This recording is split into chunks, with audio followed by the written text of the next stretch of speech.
Gotas de lluvia fría golpean los cascos metálicos. Bajo los pies, barro viscoso que absorbe los pasos, como si la tierra misma hubiera decidido tragarse el ejército. 30.000 romanos avanzan en fila por un estrecho sendero entre los árboles. Atrás se oye el estruendo de las carretas. Adelante, solo niebla densa. Y solo una pregunta flota en el aire. ¿Cómo el ejército más disciplinado del mundo quedó atrapado en su propia confianza? ¿Por qué las legiones que conquistaron Grecia y Egipto no pudieron salir de un bosque de apenas unas pocas millas de largo? La respuesta está oculta en el engaño, el barro y el miedo. Y al final de esta historia, una verdad que hará dudar de la invencibilidad de cualquier imperio. Todo comenzó varios años antes de ese día, cuando un joven líder germano llamado Arminio recibió la ciudadanía romana. Llevaba la armadura de un oficial romano y hablaba su lengua. A tales personas las llamaban auxiliares, guerreros aliados de tribus conquistadas que servían a Roma. Arminio no era simplemente un soldado, era un estudiante de la táctica romana, y precisamente ese conocimiento se convirtió en su arma. Según el historiador Tácito, los romanos consideraban Germania una tierra salvaje. El emperador Augusto quería convertirla en otra provincia más. Para comandar la expedición, designaron a Publio Quintilio Varo, un político experimentado, pero no un comandante de campo. Varo estaba acostumbrado a gobernar, no a pantanos y tormentas. Sus tropas, 3 legiones completas, aproximadamente 20.000 infantes pesadamente armados y 10.000 sirvientes, ingenieros y aliados. Cada legionario llevaba más de 30 kilogramos de equipo, escudo, espada, lanza arrojadiza, armadura y provisiones para varios días. Eran profesionales, guerreros capaces de construir puentes, caminos, campamentos. Su formación de combate en Tortuga se llamaba testudo, una formación compacta donde los escudos se unen en un caparazón sólido, pero en la espesura estrecha del bosque, bajo lluvia torrencial, el testudo perdía sentido. Aquí no se podía reorganizar, levantar estandartes, dar señales. El bosque privaba a Roma de su arma principal, el orden. Arminio lo sabía. Creció entre los árboles, donde cada tronco es un refugio y cada sendero una trampa. Convertido en consejero de confianza de Varo, informó sobre una supuesta rebelión de tribus al norte lejano. Varo creyó, porque Arminio era un amigo, un aliado, un romano. Así comenzó la marcha hacia el bosque de Teutoburgo, una espesura densa donde no había caminos ni puntos de observación, solo lluvia, arcilla y raíces. Cuando la columna se extendió por muchos kilómetros, los germanos ya preparaban sus emboscadas. Sabían dónde se detendrían las carretas, dónde las tropas reducirían la marcha, dónde la tierra bajo los pies se convertiría en ciénaga. Los guerreros de Arminio se ocultaron tras los árboles, camuflados con musgo y barro. No eran legionarios, sino cazadores acostumbrados a moverse sin hacer ruido. Sus lanzas ligeras, las frameas, atravesaban las armaduras donde la espada no alcanzaba. Los historiadores escribieron que ese día el cielo pareció desplomarse sobre la tierra. La tormenta rugía, la lluvia azotaba los rostros, el barro chupaba las botas. La columna se hundía lentamente en el pantano, cuando desde ambos lados resonó un silbido y un rugido, la primera descarga de los germanos. Los romanos ni siquiera lograron formarse. La formación se rompió, las señales se perdieron en el estruendo, pero esto fue solo el comienzo. Los legionarios aún no sabían que cada paso adelante era solo más profundo en la trampa.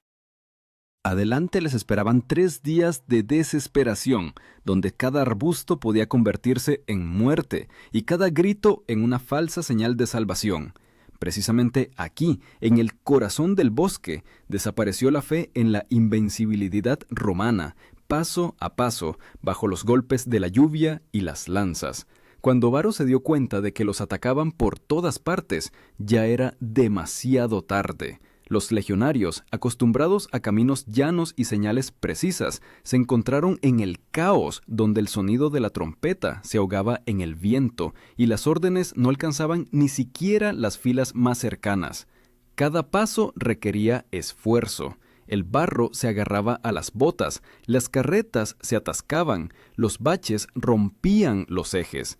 El bosque no era simplemente un terreno, se había convertido en enemigo, y la lluvia, cayendo sin parar, arrastraba la sangre y la esperanza. Tácito escribió que la tierra temblaba por los cascos, pero nadie podía correr. Adelante y atrás iba la muerte. En el segundo día, los romanos intentaron fortificarse en una colina. Este lugar debía convertirse en un campamento temporal. En tales campamentos los legionarios pasaban las noches durante las marchas. Los llamaban castra. Cada tarde los soldados cavaban una zanja, levantaban una empalizada, colocaban las tiendas en orden estricto. Pero aquí, bajo la lluvia interminable, la madera se pudría, la tierra se deshacía y ni siquiera el fuego quería arder. Los legionarios comían granos crudos, bebían agua de lluvia y rezaban para que el amanecer trajera al menos un poco de luz.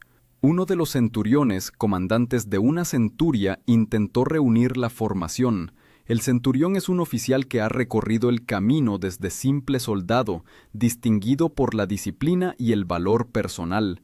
Eran el corazón de la legión, el ejemplo en combate. Pero en el bosque de Teutoburgo ni el valor ni la experiencia salvaban.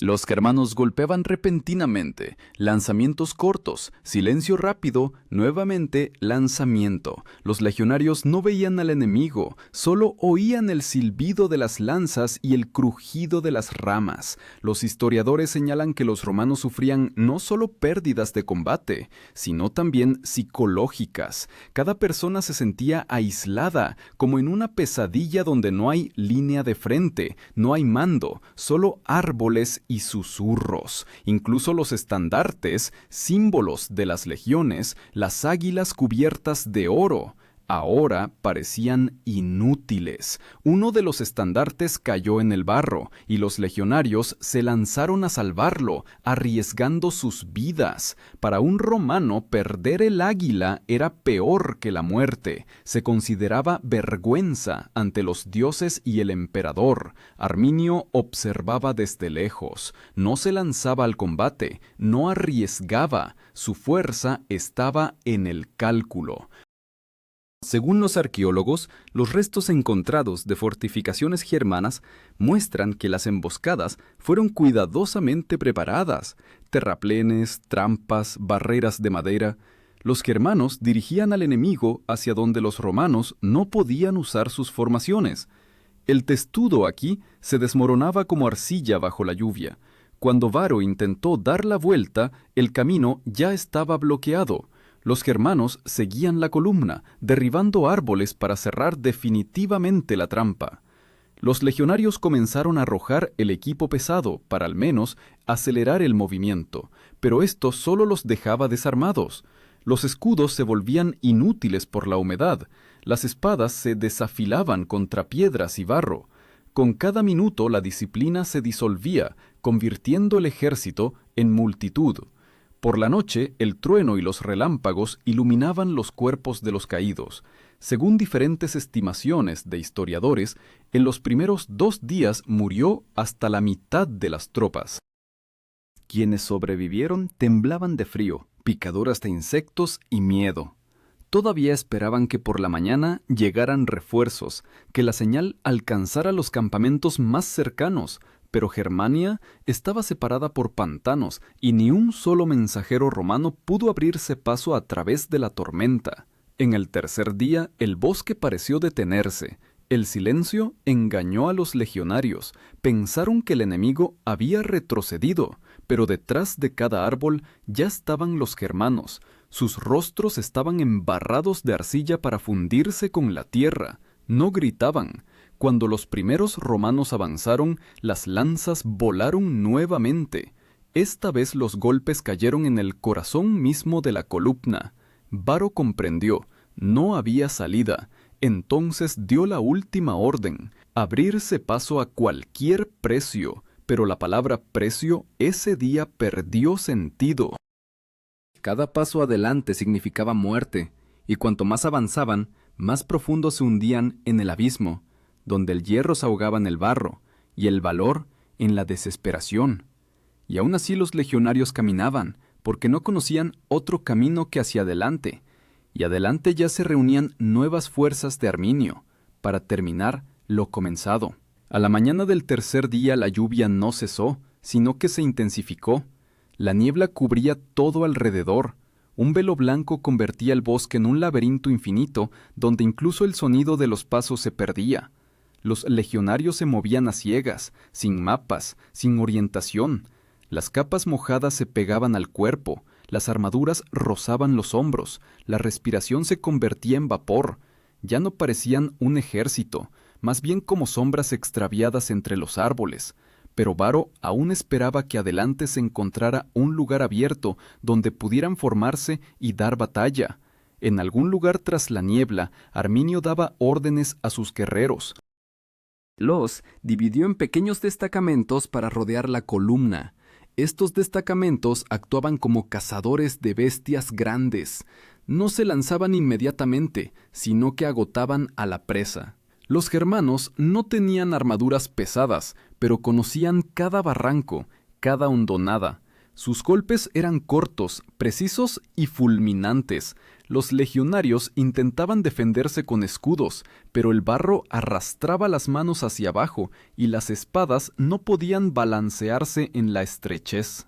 En una de las colinas, Varo ordenó detenerse y reunir a los centuriones supervivientes. Comprendía: era necesario unir los restos de las legiones en una sola formación. Pero apenas comenzaron a reorganizarse, desde los flancos se desató una nueva lluvia de lanzas. Los guerreros de Arminio golpeaban a los más vulnerables, portaestandartes y oficiales. Sin comandantes, los legionarios perdían coordinación y cada minuto de demora convertía la formación en caos. Entre los oficiales estaba el legado Numonio Vala. Era responsable del reconocimiento y el abastecimiento. Cuando quedó claro que la situación no tenía salida, Vala intentó sacar la caballería por un rodeo para encontrar un camino de salvación. Sin embargo, los germanos ya los esperaban en el pantano. Los jinetes romanos se atascaron en el fango, donde los cascos de los caballos se ahogaban en el barro. Vala y su destacamento murieron casi instantáneamente. Más tarde, los arqueólogos encontrarían en ese lugar decenas de puntas de lanzas y restos de arneses de caballos, confirmación muda de la catástrofe. Al mediodía, Arminio ordenó rodear al enemigo con un anillo denso. Su plan se asemejaba a una cacería de acoso. Con cada minuto, los romanos quedaban más cerca del centro, donde no había ni espacio ni salvación.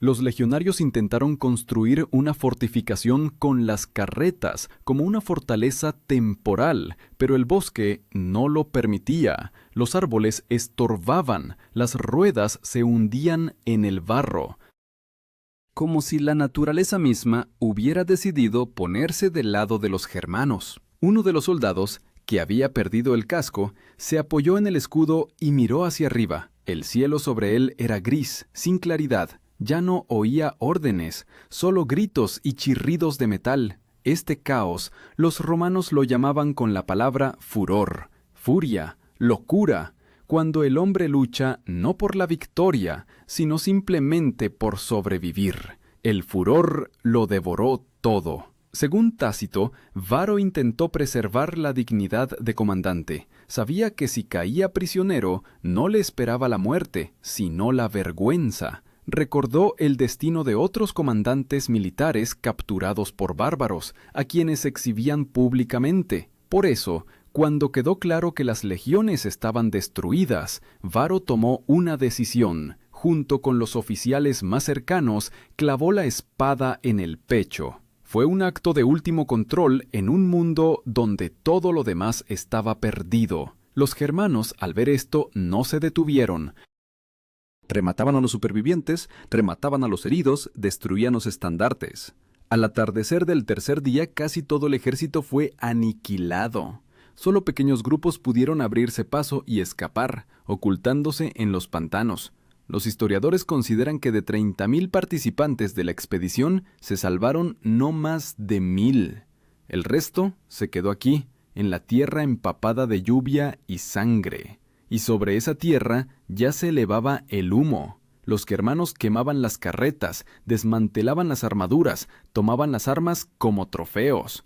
Arminio estaba entre las cenizas, un hombre que derrotó al imperio, pero comprendiendo que ahora vendría tras él la venganza, porque Roma no perdonaba las derrotas, y en algún lugar lejano, en sus palacios, ya comenzaba a temblar el mismo emperador Augusto, al enterarse de que 3 legiones habían desaparecido en un bosque que nadie podía encontrar en el mapa. La noticia de la derrota llegó a Roma semanas después. Cuando los mensajeros, exhaustos y harapientos, alcanzaron la capital, el emperador Augusto, según los historiadores, no pudo creer durante mucho tiempo lo escuchado. «Quintilio Varo, devuélveme las legiones». Estas palabras las repetía una y otra vez, como si esperara que el sonido pudiera devolver a los caídos. Para Roma, la pérdida de 3 legiones no era simplemente una catástrofe militar. Fue un golpe al corazón del imperio. Desde entonces, el número de las legiones 17, 18 y 19 nunca más fue utilizado. Las borraron de las listas militares, como para expulsar la memoria misma.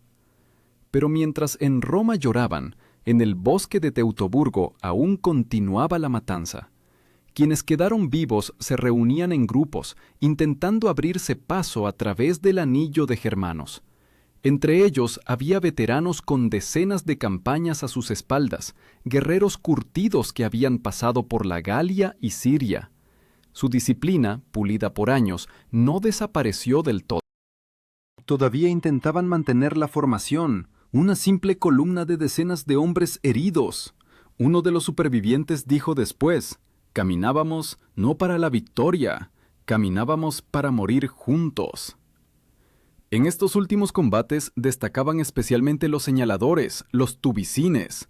Daban comandos con trompetas hechas de bronce. Su sonido debía coordinar los movimientos de las unidades. Pero en el bosque, el sonido de las trompetas se convertía en caos.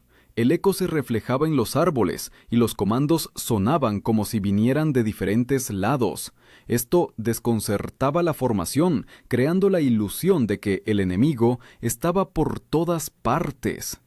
Los señaladores se convertían en los primeros objetivos de los germanos. Sin ellos, las legiones perdían el oído. Arminio no buscaba cautivos, su objetivo era simbólico: destruir la fe misma de los romanos en la invulnerabilidad. Sabía que si moría Varo, la noticia de la derrota misma se convertiría en arma. Los guerreros germanos, después de la victoria, erigieron altares a sus dioses, colgaron en los árboles armaduras y cabezas de enemigos. Para ellos, esto era venganza sagrada por años de opresión romana. Tácito escribió que muchos germanos decoraban sus lanzas con trofeos, plumas de cascos y fragmentos de corazas. Cuando años después los arqueólogos comenzaron a excavar el lugar de la batalla, encontraron miles de objetos: puntas de flechas, espadas rotas, monedas con la imagen de Augusto, partes de escudos con nombres grabados. Todo esto yacía mezclado con huesos de personas y caballos. Por la estructura de los hallazgos, los historiadores pudieron determinar que el combate duró no un día, sino al menos 3 días, con breves pausas y ataques constantes. Los legionarios caídos se enterraban unos a otros directamente en el barro, los cuerpos apilados en filas, muchos sin armas, sin calzado. Algunos yacían en formación, como si continuaran sosteniendo la línea. Esta fue una tragedia que se convirtió en símbolo del fin de la expansión romana más allá del Rin. Después de Teutoburgo, el imperio ya no intentó avanzar más profundo en tierras germanas. El río Rin se convirtió en la nueva frontera. no simplemente una línea en el mapa, sino una cicatriz que permaneció en la memoria de Roma por siglos. Teutoburgo cambió no solo la política, sino también la estrategia militar. Después de esta catástrofe, los romanos reforzaron la defensa y revisaron la estructura del ejército. Ya no confiaban en aliados locales tan ciegamente como antes. Arminio, el antiguo amigo, se convirtió en recordatorio de que la lealtad no se puede comprar con ciudadanía. Su nombre se convirtió en maldición en los cuarteles romanos y símbolo heroico entre los germanos. Arminio mismo no llegó a la vejez. Varios años después murió a manos de sus propios compatriotas, a quienes no les gustó que se volviera demasiado poderoso. Así terminó la vida del hombre que pudo engañar al imperio. Pero su victoria permaneció para siempre en la historia, no como triunfo militar, sino como prueba de que incluso el ejército más fuerte puede ahogarse, no en sangre, sino en su propia confianza excesiva. Y sobre el bosque de Teutoburgo nuevamente reinó el silencio. La lluvia lavó las huellas de la batalla, los pájaros regresaron a las ramas. Solo la tierra recordaba. Bajo cada paso dormían quienes se consideraban invencibles. Y quizás, en ese silencio, nació el primer miedo de Roma ante el norte. Miedo que aún por mucho tiempo determinaría sus fronteras y destino. Pasaron varios años antes de que Roma se decidiera a regresar al bosque de Teutoburgo. El nuevo comandante, Germánico, sobrino del emperador Tiberio, juró vengar a los caídos. Su ejército avanzaba con cautela, paso a paso, como si entrara en tierra sagrada.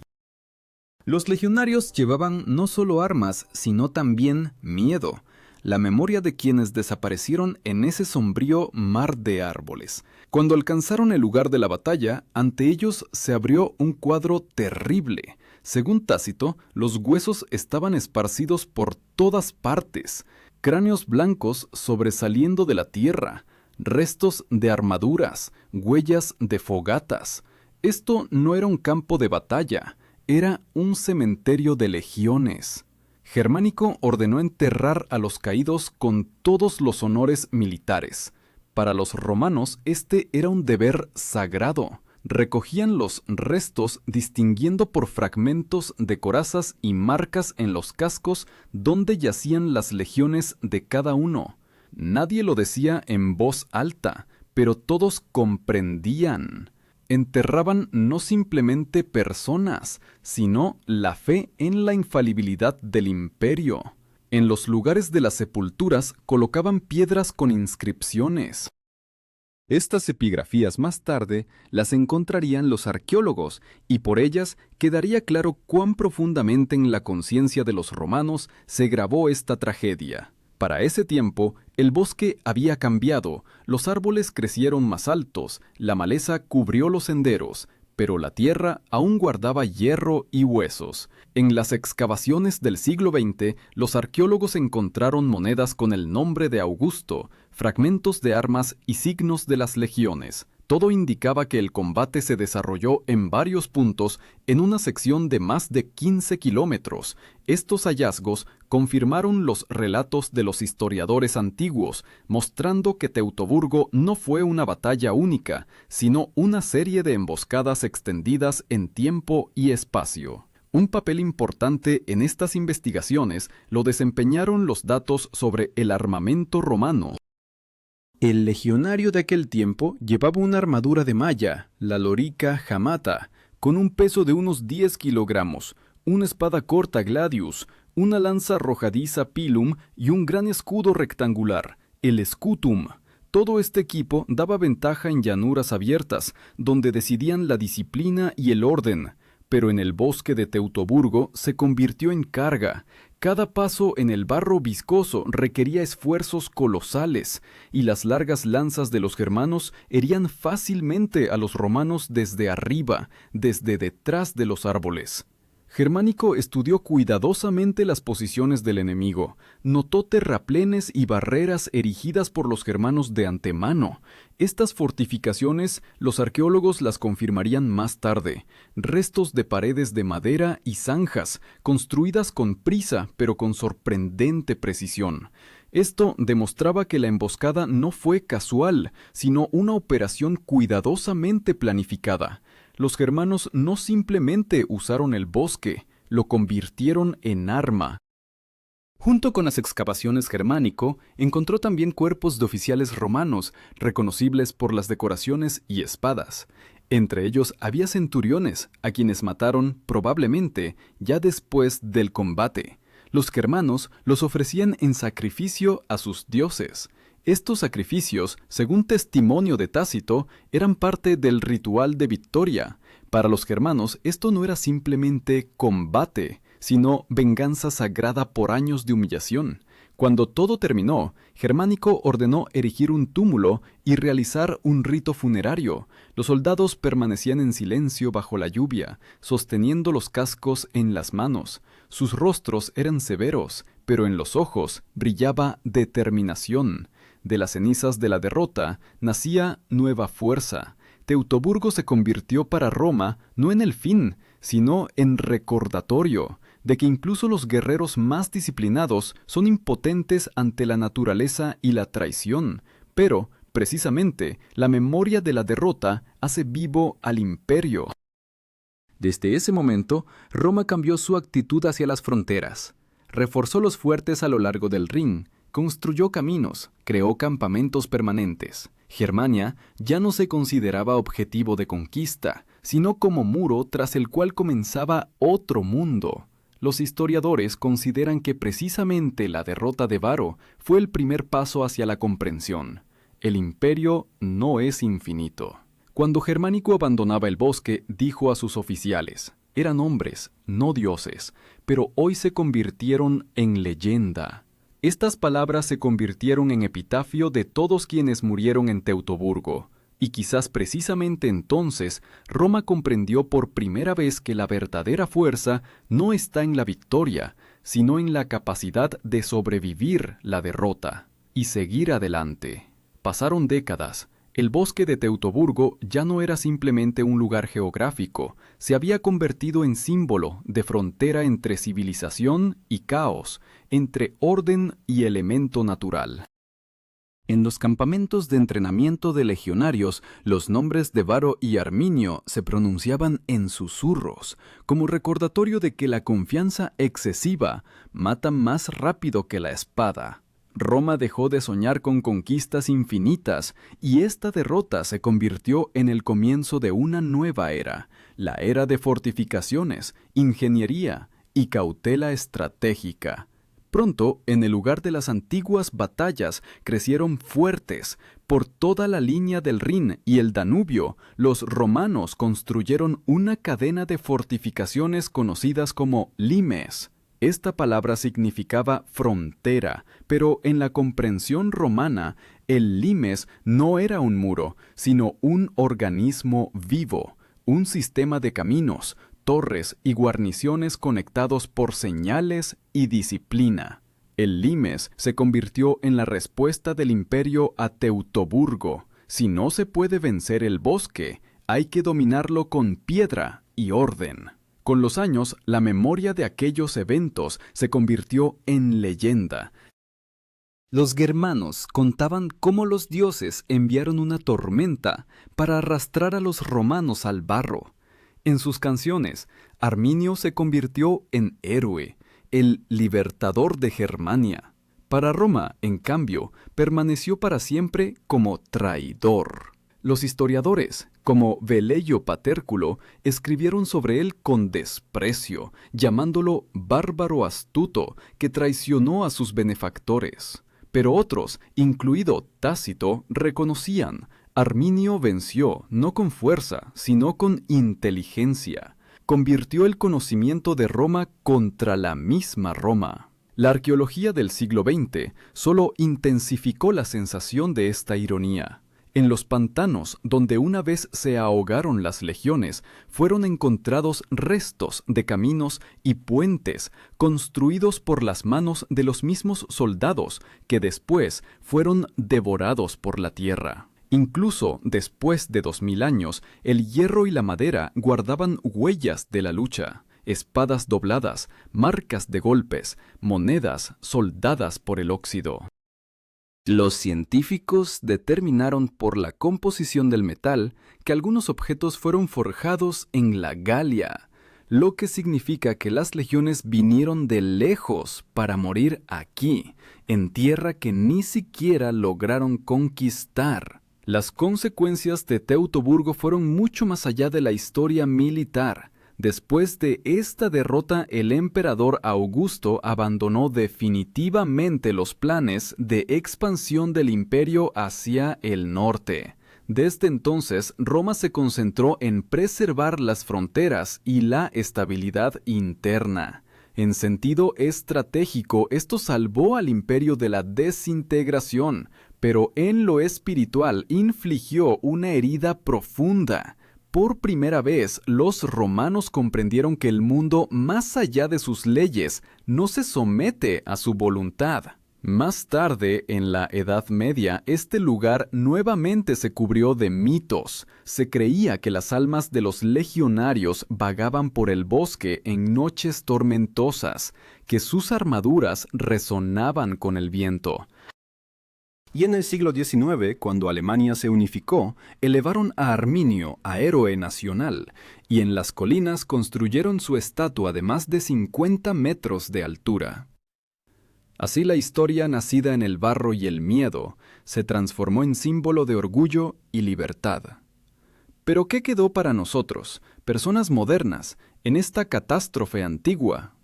Quizás el recordatorio de que la fuerza sin cautela se convierte en debilidad, que el conocimiento puede convertirse en arma si hay traición en él, y que ningún sistema, ya sea imperio o ejército, está protegido del error humano. Cuando escuches el sonido de la lluvia o el paso sobre tierra viscosa, recuerda a quienes murieron aquí. 30.000 personas, seguras de que su orden era más fuerte que el caos. Pero el caos resultó más paciente. Y ahora, cada uno puede hacerse la pregunta: si te encontraras allí, en la niebla del bosque de Teutoburgo, ¿podrías dar al menos un paso más adelante? ¿O la tierra también te arrastraría hacia abajo, como aquellos que alguna vez se consideraron invencibles?